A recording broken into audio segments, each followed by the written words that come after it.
जो शख्स किसी को देखकर उलझता है और ये परेशान हो जाता है कि इसको इतनी दौलत कहां से मिल गई, ये हमारे माशरे में तबसरे होते नहीं है।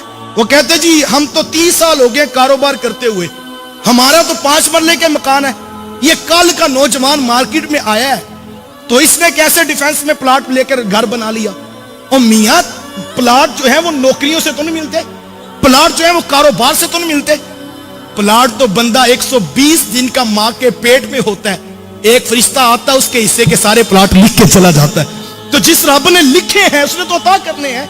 तो किसी का सफर 50 साल में, किसी का 60 साल में, किसी का 30 साल में, हम उलझ जाते हैं। काश के हम इस पर गौर करें कि ये कितना बड़ा मर्ज है। और बड़ी खूबसूरत बात किसी दानिश्वर ने की, वो दानिश्वर कहते जो असल में हासिद शख्स है, जिससे हसद कर रहा है उससे नहीं उलझता, असल में अपने रब की तकसीम के ऊपर एतराज करता है कि इसको ये दिया क्यों गया। यार देने वाला तो रब है। और आज हम देखें कि हमारे अंदर ये हौसला है कि अपने से नीचे वाले में अगर सलाहियतें हों तो हम उसको अप्रिशिएट करके ऊपर ले आए। नहीं, हम तो हसद की आग में जलते हैं और हम कोशिश करते हैं कि ये नीचे वाला दब के रहे और ये कभी ऊपर ना आए। इसी वजह से हमारे मुआशरे के अंदर इदारे तबाह हो गए, हमारे स्कूल्स इंस्टीट्यूट्स जो है वो तबाह हो जाते हैं कि जो सलाहियतों वाला वो नीचे दब जाता है और लोग हसद की वजह से उसे ऊपर नहीं आने देते।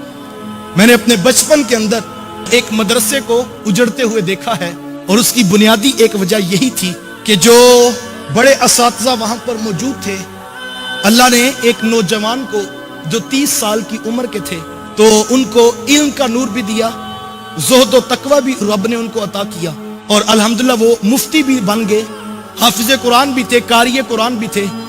18 से 20 घंटे वो मदरसे में बैठकर ड्यूटी दिया करते। तो इदारे के मुंतज़िमीन उनकी वो सलाहियतें देख रहे थे तो उन्होंने उनको बुला करके नाज़मियत का ओहदा उनको दे दिया कि आप आज के बाद नाजिम हैं मदरसा के। तो ये तो खुशी की बात थी और तुलबा में खुशी की लहर दौड़ गई कि एक बासलाहियत शख्स जो है वो उसको नाजिम बना दिया गया और यकीनन अब तालीम भी अच्छी होगी, तरबियत भी अच्छी होगी, माहौल भी मदरसे का ठीक होगा। लेकिन बड़े असातिज़ा को ये बात हजम ना होती थी। वो कहते थे ये कैसे हो सकता है कि हम 50-50 साल के पढ़े हुए और ये कल हमसे पढ़ के हमारे ऊपर नाज़िम बना दिया गया। काश के वो ये सोचते कि मियां जिस सफर में तुम्हें 50 साल लगे हैं, जिस रब ने 50 साल में तुम्हें अता किया वो करीम किसी को 30 साल में नहीं अता कर सकता। तो ये तो देखना चाहिए था कि मिशन को किससे फायदा है और इदारे को किससे फायदा है। काश कि हम नीचे वालों को ऊपर लाने का मिजाज रखते। देखिए हर शख्स के मुकद्दर को अल्लाह ने लिख दिया। तो किसी का सफर 50 साल में, किसी का 60 साल में, किसी का 30 साल में, हम उलझ जाते हैं। काश के हम इस पर गौर करें कि ये कितना बड़ा मर्ज है। यार देने वाला तो रब है, वो खुद फरमाता है कुलिल्लाहुम्मा मालिकल मुल्क तूतिल मुल्क मन तशा व तंज़िउल मुल्क मिम्मन तशा व तुइज़्ज़ु मन तशा व तुज़िल्लु मन तशा। वो कहता है वो अल्लाह है, वो जिसको चाहता है सल्तनत अता करता है और जिसको चाहता है इज्जतें अता करता है, जिससे चाहता है इज्जतें छीन लेता है।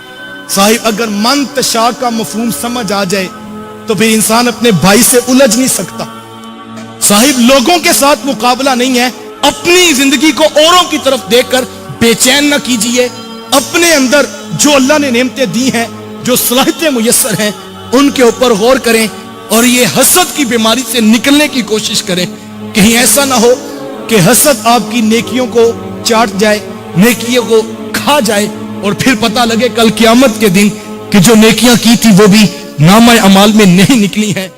इस वीडियो को शेयर जरूर कीजिए, हो सकता है आपके एक शेयर से ये बात किसी के दिल में उतर जाए। जज़ाकल्लाह।